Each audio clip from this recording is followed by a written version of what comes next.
Hello everyone and welcome back to Elliott Reviews Music Sometimes. We're all going to pretend that it was just always called that, by the way.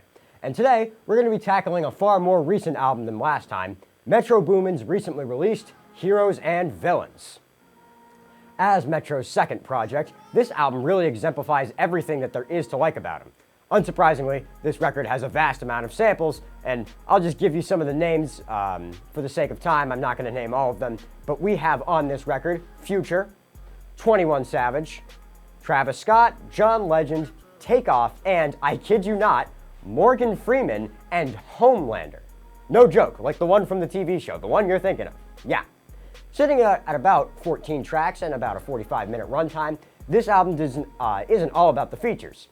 This project features some of Metro's best beats in my opinion, and the tracks on this album are personified very well by both the verses from these features and the production by Metro himself. Tracks like Creepin', featuring The Weeknd, while not incredibly deep, offer a good melancholic story about how a man would rather his girlfriend just cheat on him in secret than rather face the reality of his broken relationship. Like I said, it's not the craziest themes in the world. Other rappers have tackled something like that in the past, but this album has a lot of good, simple storytelling like that. Another good track for separate emotional reasons is Feel the Fire, featuring Takeoff. Obviously, with the death of Offset, this is a powerful and obviously meaningful choice to have him begin the closeout of the album. While some have criticized the amount that 21 and Future appear on this project, I think it actually makes sense for Metro's second album. He's obviously worked with these two the most out of any of the other people on this project, and I think it creates a pretty interesting vibe.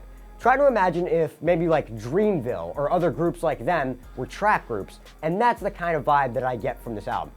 There are also enough other artists that I really think it's a nitpicky criticism that didn't take away from my personal enjoyment of the album whatsoever.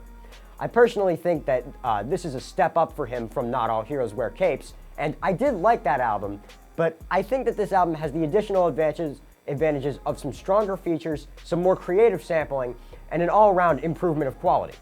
The only real criticism that I have for the album is that there are some tracks that I find get a little repetitive and overstay their welcome.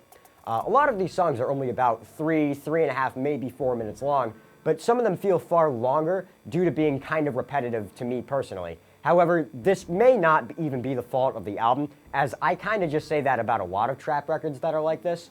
But frankly though, I don't have a ton to say about this album that I haven't already said. It's just an incredibly solid album that I think really deserves Album of the Year consideration. Maybe it doesn't win it, but it should be in the conversation. If you like trap music, or just rap in general, I can't recommend this album enough. Well, that's going to wrap it up. I'm going to give this album a very solid 9 out of 10, or a 90% score on the tomato meter. And if you have any albums that you'd like me to review, make sure to let me know. Thanks for tuning in, everyone, and I will see you when I see you.